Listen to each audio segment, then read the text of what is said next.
스코틀랜드 출신의 작가인 스티븐스는 지킬 박사와 하이드 씨라는 소설을 썼습니다.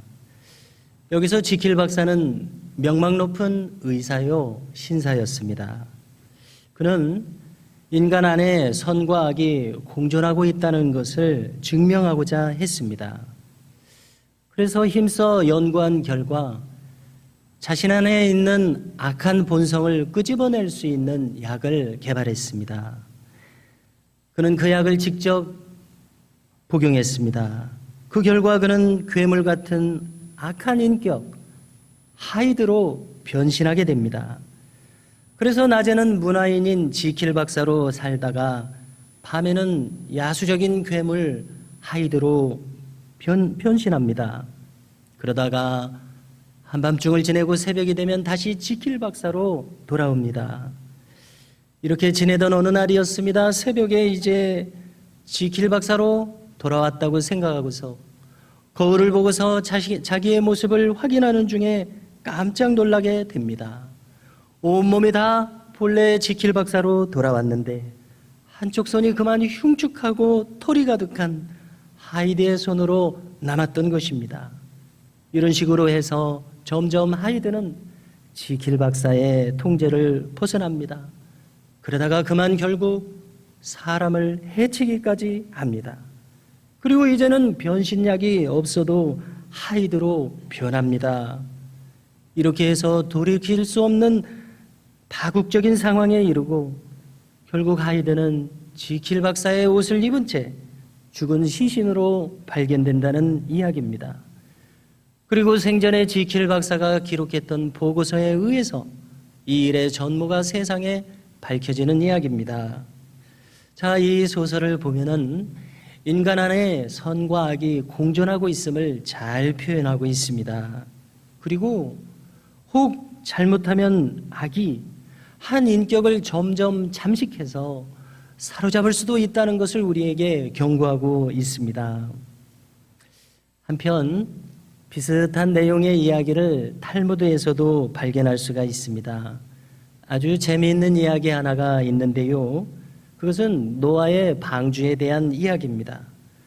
이제 홍수가 나기 시작해서 많은 비가 쏟아지는 가운데 노아는 모든 동물들에 대해서 암수 한 쌍씩 방주 안으로 맞아들이고 있었습니다. 그런데 저 멀리서 유독 혼자서 노털노털 들어오는 한 존재가 있었습니다. 가만히 보니까 그 존재는 선이라는 존재였습니다. 노아가 이제 이야기합니다. 아니 모두가 한 쌍씩 짝을 지어 들어오라고 했거늘 그대는 어찌 혼자서 들어오는가? 그대는 여기 들어올 수 없다라고 막았습니다. 이제 할 수 없이 선은 자기와 짝이 될 수 있는 것이 무엇인가 찾아서 온 세상을 두루다닙니다. 그러다가 결국 찾아낸 것이 있었습니다. 노아가 보니까 선이 악과 함께 방주를 향해서 걸어오고 있었습니다. 그제서야 노아는 그들을 받아들였습니다. 그래서 이후로 온 세상에 선과 악이 공존하게 되었노라 하는 이러한 이야기입니다. 이 이야기를 대하고 보니까요, 이것은 필시 유대인들도 왜 이렇게 이 세상에 선만 있으면 좋겠는데 악이 있는가 고민을 거듭하다가 이러한 이야기를 만들어낸 것이 아닐까, 이러한 생각이 듭니다. 이러한 이야기들을 통해서도 분명히 드러나는 것은 이 세상에 악이 확실히 있다는 것입니다. 우리가 지금까지 살아온 인생 경험도 이것을 많이 증명하고 있습니다. 그리고 우리 주변에 많은 악들이 있음을 우리가 알고 있고 무엇보다도 그 중에는 나를 몹시도 괴롭히는 악도 있습니다. 그런데 여기서 멈추지 않습니다. 이 악이라고 하는 것은 외부에 있는 것뿐만이 아니라 내 안에서조차 선과 악이 공존하고 있음을 느끼며 소스라치게 놀랄 때도 있습니다. 그래서인지 베드로에 대해서 생각해 보십시오. 주님은 베드로를 보고서 바요나 시모나 내가 복이 있도다 아주 극찬의 말씀을 하셨습니다. 그렇지만 잠시 후에 똑같은 베드로를 보고 주님께서는 사탄아 내게서 물러가라, 이러한 책망을 듣기도 한 것이 베드로입니다. 똑같은 사람 안에 이 두 성향이 공존하고 있음을 우리가 확인합니다. 고래로부터 사람들은 이 악이 무엇인지에 대해서 생각하고자 했습니다. 세 가지 측면에서 이 악을 생각하게 되는데요. 첫째는 자연재해나 질병, 원치 않는 사고와 같은 자연적인 악이 있습니다. 둘째는 한 인간이 다른 인간에게 범하는 여러 가지 도덕적 악이 있습니다. 셋째는 자신 안에서 발견됩니다. 인간 안에는 선을 향한 마음과 또 세속적인 욕망을 구하는 마음이 있는데, 선을 향하는 마음이 이겼으면 좋겠는데 왠지 모르게 악을 선택하는 경향이 인간 속에 있더라는 것입니다.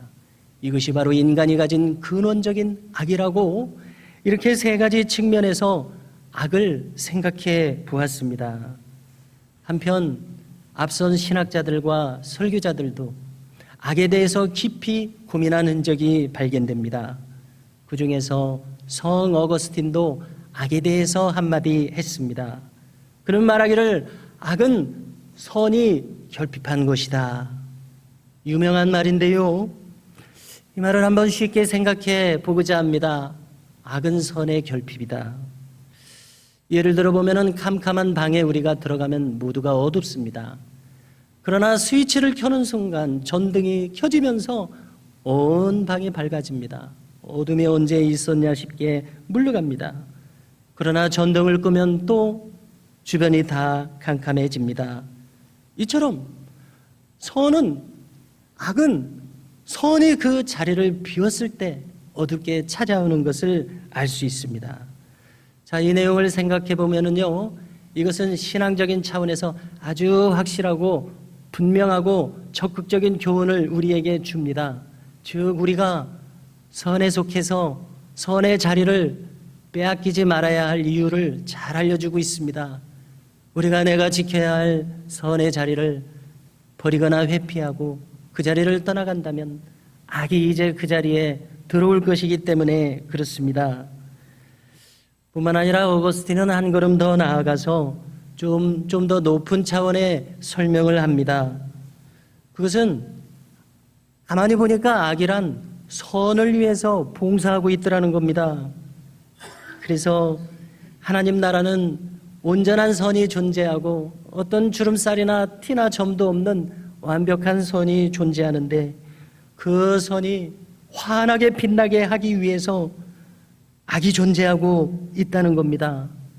그래서 생각해 봅니다. 여기 어떤 물체나 그림이 있는데 그 윤곽을 짙은 색으로 그려본다고 생각해 보십시오. 그러면 그 물체나 그림이 확연하게 드러납니다. 이처럼 악이 있음으로 하여 온전한 선이 더욱 밝게 빛난다는 이야기를 했습니다. 그래서 그가 남긴 또 하나의 유명한 말이 전해지는데요. 그는 이런 말을 했습니다.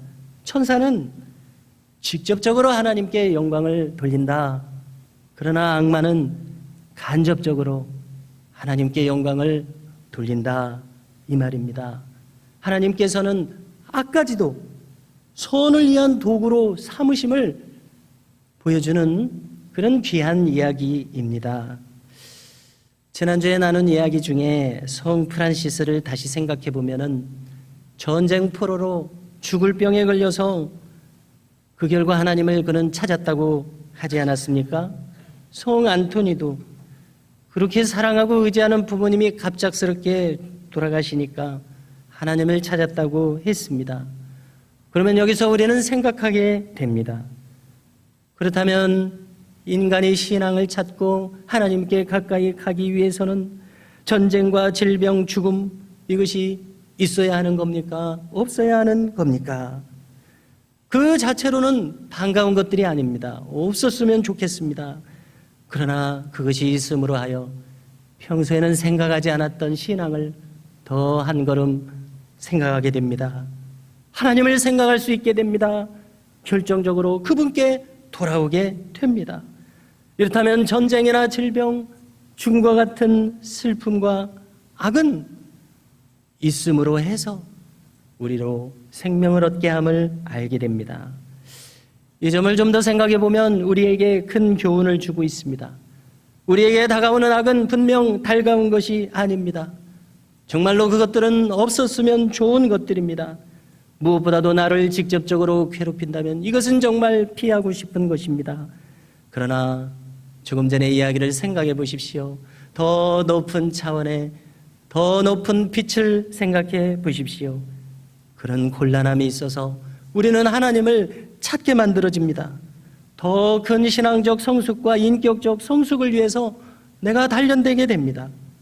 무엇보다도 하나님이 나에게 뜻하셨고 나에게 바라시고 기대하셨던 모습으로 그 높은 차원으로 내가 이렇게 빚어지도록 나를 그렇게 이끄시는 귀한 기회가 됨을 알 수 있습니다. 오늘 본문 말씀 27절에서 예수님은 말씀하십니다.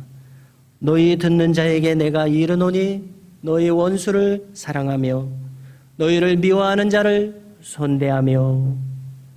나를 괴롭히는 자는 원수라고 할 수 있겠죠. 나를 증오하는 자는 나를 향해 다가오는 악입니다. 이러한 대상을 과연 우리 인간의 보통 마음으로 사랑할 수 있겠습니까? 또 선대할 수 있겠습니까? 보통 사람의 마음으로 이렇게 반응하는 것이 과연 가능한가 의구심이 생깁니다. 오늘 본문 말씀은 중요한 말씀으로 산상수훈의 말씀이기에 주님이 평소 핵심적으로 반복해서 전하셨던 교훈입니다. 어떤 면에서 생각해 보면은 이렇게 할 수 있다면 가장 높은 신앙적 인격으로 세워진 모습 아니겠는가 하는 마음이 드는 주제입니다. 원수를 사랑하라. 악하게 대하는 사람을 선대하라. 과연 이것이 실천이 가능한가? 다시 한번 의구심이 들면서 우리에게 진지하게 이 질문을 던져야 하겠습니다. 관련해서 이런 말이 있습니다. 함께 생각해 봅니다. 누군가 나에게 선을 행했습니다. 그러면 다시 나도 그에게 선을 행하는 것은 사람의 도리라고 합니다. 그런데 누군가 나에게 악하게 대했습니다. 그래서 나도 그에게 악하게 대했습니다. 이것은 짐승이 보이는 반응이라는 겁니다. 그런가 하면 누군가 나에게 선으로 대했는데도 불구하고 나는 그에게 악하게 대했습니다. 이것은 악마적인 반응입니다. 또 그런데 나에게 악하게 대하는데 나는 그에게 도리어 선으로 대했습니다. 이것이야말로 바로 신성한 행동이요 하나님을 닮은 자의 행함이다라고 누군가 이야기를 했습니다. 그리고 덧붙이기를 이렇게 하는 것이야말로 성도가 가야 할 길이요. 그리고 또 오늘 본문에 가르치시는 교훈 그대로입니다. 성도 여러분, 선으로 악을 갚는다. 성경 어디에서 우리는 이것을 찾을 수 있을까요? 곰곰이 생각해 보면 우리는 십자가에 달리신 예수님의 모습에서 바로 이 모습이 찾아짐을 발견합니다.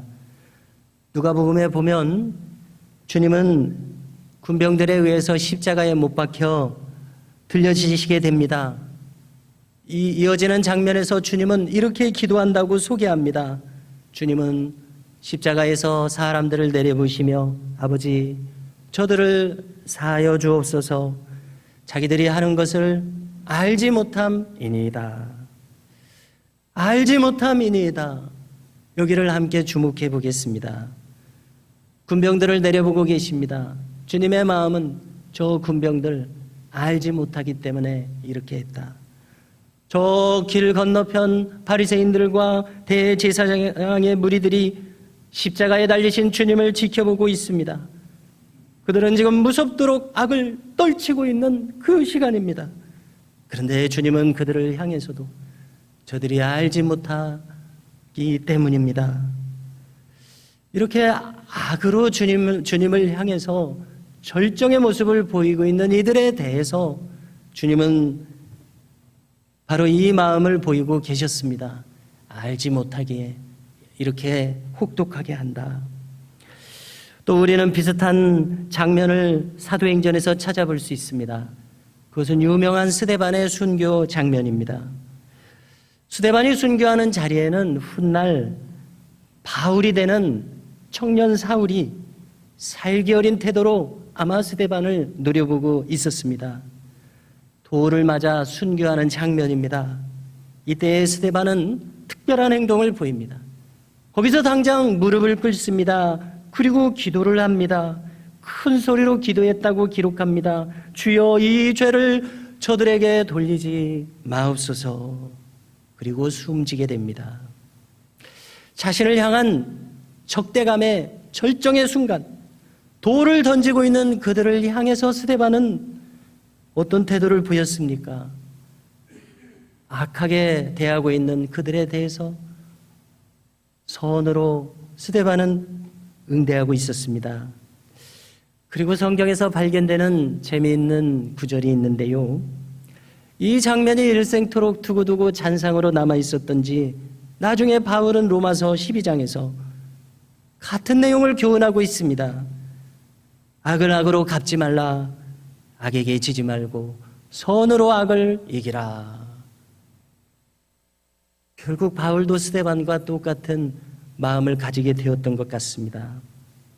이러한 성경을 보면은 주님, 스데반, 바울, 그리고 교회 역사상 수많은 인물들이 이와 같은 모습을 보였습니다.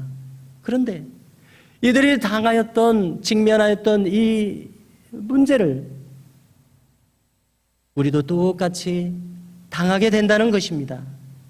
우리도 똑같이 과거에 이 문제를 직면했거나 지금 겪고 있거나 아니면 얼마든지 앞으로도 직면할 수 있습니다. 악이 나를 괴롭히는 상황을 생각해 보십시오. 그러면 나는 여기에 대해서 어떻게 반응해야 합니까? 특별히 나는 신앙을 가지고 살아가는데 어떤 반응을 보여야 합니까? 우리가 사는 동안 정말 악과 부딪히고 엮이는 일이 없었으면 좋겠습니다. 정말 우리의 희망사항입니다. 그렇지만 현실에서 이것을 피하기는 아무래도 어려운 것 같습니다. 오히려 언제라도 우리가 맞닥뜨릴 수 있는 것이 바로 이 악과의 대면입니다. 그렇다면 나는 어찌해야 합니까? 나에게 악으로 달려오는 무리들을 향해서 나도 악으로 맞받아쳐야 합니까? 그렇다면 조금 전에 나눈 이야기처럼 짐승과 같은 반응이 될 것입니다.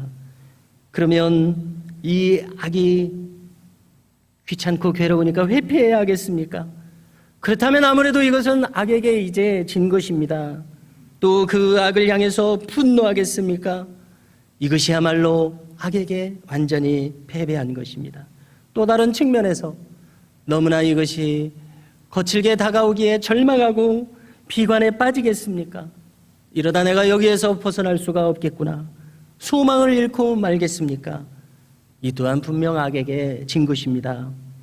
악을 운명처럼 숙명처럼 받아들이고 자포자기하는 것도 악에게 진 것이라고밖에 달리 표현할 길이 없습니다. 성경은 오늘 말씀을 통해서 무엇이라고 우리에게 길을 제시해 줍니까? 선으로 악을 이기라. 이 말씀을 우리에게 주시고 있습니다. 남아공의 대통령이었던 넬슨 만델라에 대해서 몇 번 나누었는데요. 잘 아실 것입니다. 그는 1994년 대통령 취임식을 가졌습니다. 그때 그는 놀랍게도 27년간이나 감옥에서 자신을 관리했었던 간수들을 초청했습니다. 그 간수들은 넬슨 만델라 대통령이 수감 시절에 그에게 친절하게 대했던 사람들이 아니었습니다. 그를 혹독하게 대하며 괴롭혔던 그 괴로운 당사자들이었습니다.